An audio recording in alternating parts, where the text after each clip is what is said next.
Bonjour les amis, les Français sont soulagés, la rumeur enfle de jour en jour. Moussa, il va finir à Matignon, il va remplacer la Burne-Borne. Et c'est vrai que avec le bilan qu'il a à Beauvau, très franchement, aucune promotion n'a été davantage méritée. Alors bon, 120 coups de couteau, 120 entre 120 et 140 coups de couteau par jour. 3 crimes par jour, c'est-à-dire 3 personnes qui meurent tous les jours en France suite à une agression. 1000 coups et blessures volontaires par jour, je regarde un petit peu. Violences sexuelles et viols, 400 par jour, c'est pas mal. Vol avec armes, c'est quand même pas mal. 25 par jour dans notre France où il fait si bon vivre. Vol sans violence, ça va, 2000 par jour. Cambriolage de logement, 800 par jour. Vol de véhicules, 500 par jour. Destruction, dégradation, 1800 par jour. Moussa, il a réussi. La France a les médailles d'or au niveau des Jeux Olympiques de la délinquance. On va être imbattable, on va tout rafler. Et je vais vous citer juste 3 petits exemples qui sont sortis ces dernières heures pour vous montrer la réalité au milieu de dizaines et de dizaines d'autres de la France dans laquelle vivent les Français, la France de Macron, Moussa et le Yéti. Alors à Montpellier, il y a un homme de 55 ans, il est mort, le mec il a été massacré à coups de poing, à coups de pied, les mecs y ont laté la tête, ils ont sauté sur la tête à pieds joints, ça se fait tout ça. On peut supposer que le mec n'est pas français, et le mec est français puisque on donne pas sa nationalité. En général, quand on donne pas la nationalité d'une victime, c'est que le mec est français. Comme quand on donne pas la nationalité de l'agresseur, vous pouvez être sûr que le mec est pas français. Donc le gars, apparemment, d'après ce qu'on comprend, le gars a été au mauvais endroit au mauvais moment, et notamment dans un endroit où sa deal est dure, et où apparemment sa présence a été ressentie comme un obstacle au business. 55 ans, mort, massacré et tout. Beaucoup moins de bruit que pour Naël, quand même. Alors, deuxième anecdote, ça se passe à Montélimar. Là, l'homme est plus jeune, il a 37 ans.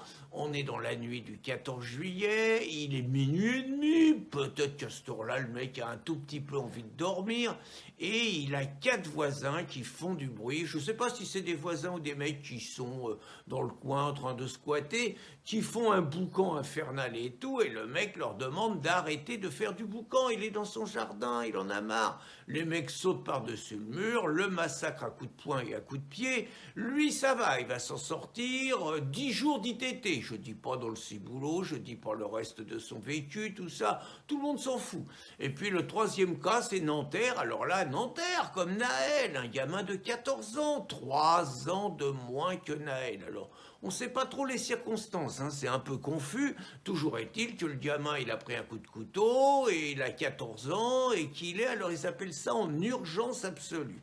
Alors j'ai appris sur les chiffres justement que le fait, je vous avais déjà développé les histoires du pronostic vital engagé, et j'expliquais que ça servait à désamorcer un petit peu l'émotion qu'il y avait, et que souvent on annonçait la mort du mec 7 jours, 10 jours après, ça calmait les choses. Mais je savais pas, il y a un autre truc, c'est que dans les statistiques, dans les homicides, si le mec est pas déclaré mort tout de suite, mais qu'il est déclaré mort une semaine après, c'est le cas de Philippe, 72 ans, qui a été massacré par 3 racailles à 11h du soir, lui, parce qu'il leur avait demandé de faire moins de bruit. Eh bien, dans ce cas-là, la mort de la victime n'est pas comptabilisée dans les homicides. Vous voyez, il meurt pas d'une agression, il meurt à l'hôpital. C'est pas mal au niveau des statistiques. Et donc, je me posais quand même une question sur Moussa, parce que apparemment, les agressions de jeunes donc de jeunes la plupart du temps, 4-5 contre 1 contre des Français, ne posent aucun problème. Moussa n'a pris aucune disposition pour expliquer aux Français ce qu'ils doivent faire. comment ils se défendent dans ces situations-là. Est-ce qu'ils ont le droit d'être armés? Est-ce qu'on a le droit d'être armé pour se défendre face à des gens qui veulent vous tuer? Moussa, rien, silence de plomb là-dessus.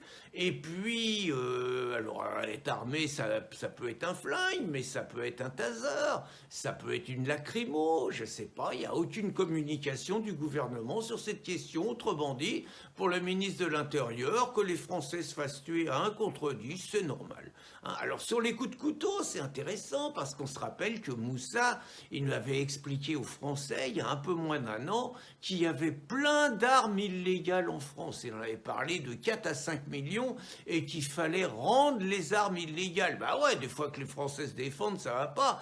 Et donc il y avait eu une campagne de presse, on avait interrogé évidemment le blaireau de service qui raconte que qu'est-ce qui se sent mieux maintenant qu'il a pu son arme, parce qu'une arme c'est pas bien, ça peut tuer, vaut mieux se laisser tuer, hein, bien sûr. Et donc le mec avait été mis en valeur et tout, et le gouvernement s'était vanté que les Français avaient rendu 150 000 armes, les crétins, mais bon, ça fait quand même juste 3%. Ben, là, je comprends pas pourquoi Moussa, il demande pas la même chose.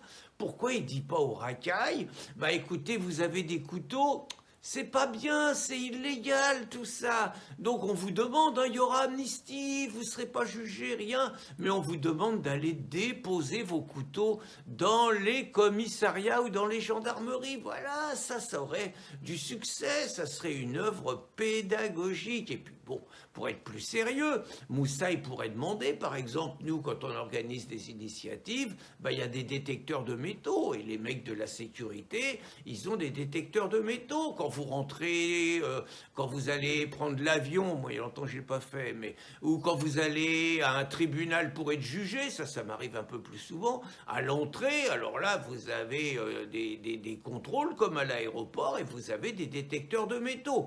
Je dirais pas qu'il n'y a pas beaucoup de blancs qui détectent les métaux, je ne dirais pas sur ce terrain, mais c'est quand même une réalité quand vous allez aux tribunaux de Paris, hein.